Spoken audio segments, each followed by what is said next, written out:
Firmware 4 for the Nikon Z9 is here, and we are going to specifically talk about auto capture for video.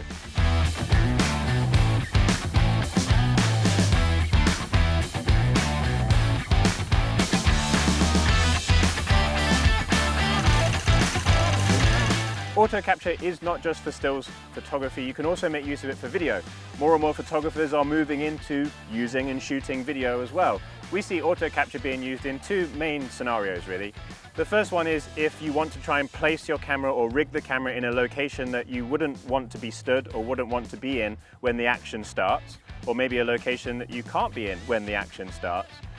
The second is if you want to be able to be shooting something at the same time. You can place a camera, have that camera using auto capture, and then you can be in a completely different location, either shooting stills or video, and that means you get the opportunity to capture both, because if auto capture is capturing video, you can be capturing stills, and vice versa.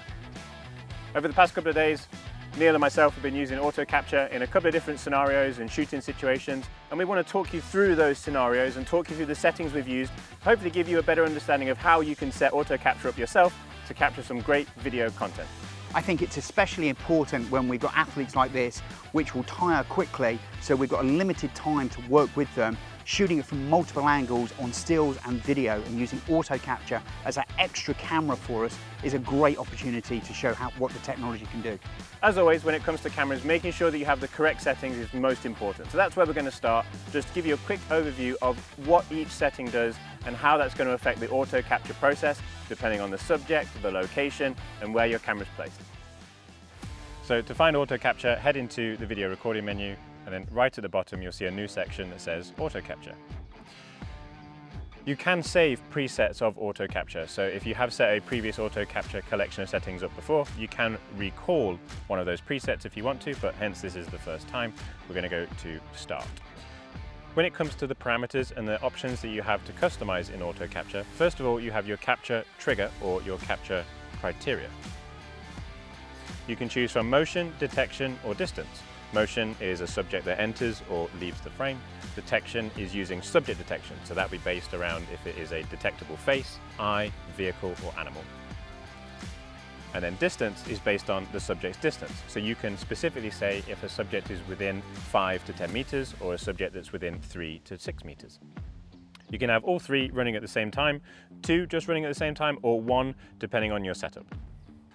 When you choose motion as your triggering technique, you can then adjust the speed and the size of the subject that triggers that movement. There are going to be scenarios and situations where you're going to have something moving at a slower speed and something moving at a faster speed. So the speed that you choose is going to be based on the speed of your subject. 1 being slow and then 5 being faster. Subject size can also mean that the camera is not triggered by a subject moving in or out of the frame that you didn't intend. And if that means that the subject is very small, like a bird flying past that you don't want to trigger the camera, then you can do that by adjusting subject size. What I find really cool is that you can specifically say to the camera the direction in which your subject is going to enter the frame. If you know that your subject is only going to enter the frame from left to right, you can turn off any detection points on the right-hand side of the camera. If you know that the subject is going to come from the bottom of your frame, you can then turn off any detection points at the top of the frame. So you can really customize where the camera picks that motion up from, or not trigger from the wrong direction. If you choose detection as the main triggering method, you then have the option to choose the subject size and also the subject type. So the subject type is the traditional subject detection options that you have in autofocus. You can either leave this in auto, people, animals or vehicles. When you're using detection, you can also customize the area that the camera is looking for that subject. So if you know that you have another subject on the left of the frame or on the right of the frame, or a distracting subject on the left or the right hand of the frame that you don't want to trigger the camera, you can turn off that area of the camera's focusing system. So if I had a subject down that left hand side, I can disable these left hand side focus points. If there was a subject down the right hand side, I can disable these right hand side focus points, and so on. You can customize the area and suit that area to what works for you best. If your triggering option is distance, you can set the near distance and the far distance, and you can specifically set where you want the camera to trigger from and where your subject's going to be. If there might be a subject in the background that you don't want to accidentally trigger the camera will then only look for subjects in the foreground and ignore anything in the background. And then finally, your final option is how long the camera records for. This recording time is how long the camera is going to record a video for. This will all determine upon the subject and how long it's going to be in your frame. If you know that you have a subject that passes through the frame very quickly, then this is going to be a very short recording time. If you know that your subject is going to enter the frame and then hang around, you want to use a longer recording time. For the examples that we're going to be shooting here today, we've been moving between 3 seconds, 5 seconds and 10 seconds. But if the subject enters the frame and hangs around for a longer period of time, you might want to up that to 30 seconds or even maybe into minutes. And finally, you also have the option to ask the camera to wait before it starts triggering again. So let's say if you have a subject that enters the frame, and that might be then followed by a subject that you don't want to trigger the camera, and then there might be another subject after that, you can get the camera to wait for 1 second, 2 seconds and so on, and maybe even minutes if you wanted to. That allows the camera so that it's not just continuously shooting all the time, you're only triggering the camera every 2 seconds, every 5 seconds, or every 1 minute. Once you're happy with all the options that you've chosen, you then hit next. If the settings that you've chosen are correct, the green autofocus squares will symbolize to you that the camera is either detecting motion or a subject, or it's showing to you the physical distance of your subject. If you're happy to start, hit the record button and the camera will sit there until auto capture is triggered.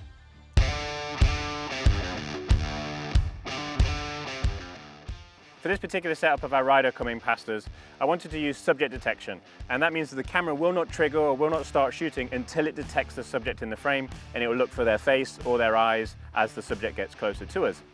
Because of that, we don't need to set any particular speed parameters, but what we do need to do is make sure that the camera is not picking up either any other riders or any other members of the public moving around on the sides of the frame. So I've cut off the left and the right hand side of the area of the frame to stop the camera from missing focus or from focusing on the wrong portion of the shot. This is also going to be a relatively long ride past, so I've set the shooting time for 20 seconds. So once it activates, the camera will then sit there and record for a 20-second period of time.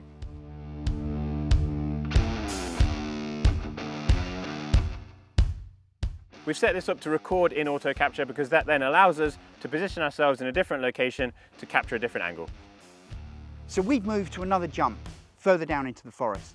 The rider's going to come down here, be side lit as he comes across this jump, goes over this log. He's going to create some big air on this particular section of the track. Auto capture is recording in 4K 120. It's on motion detect. We've set it to speed 1 and size 1. More importantly, we have a 5-second record time here, but that's the time it's going to take for the rider to clear the jump, have the air time, and then land safely. And whilst that camera was recorded in 4K 120, we actually got some pretty good stills at the same time as well. For the first wakeboarding setup, we had a rider that's going to cut through in front of the pylon. So our Z9 was rigged to the pylon in the lake. We're also then in a situation where auto capture is relying on motion to trigger. Now, the problem was that we were getting movement and motion from the water when the speed was set to a low speed of 1. So we increased the speed to 5 and we also increased the subject size to 4. So the camera was only triggering when our subject entered the frame and it wasn't getting any missed triggers from any movement in the water. Because of the length of time for the rider to get through the entirety of the frame and to make sure that we got an in and an out, we made sure that our duration was long enough at 10 seconds. So we have the Z9 here with the 100-400 on it. This looked awesome on the stills, and we think it would look just as good with some video footage as well. So we're shooting here with motion detection. We have a speed of 2, we have a size of 2. While we have this Z9 on the jump here recording this footage, I'm going to jump in the boat, go across to the pontoon and shoot a completely different set of images with my 24-120.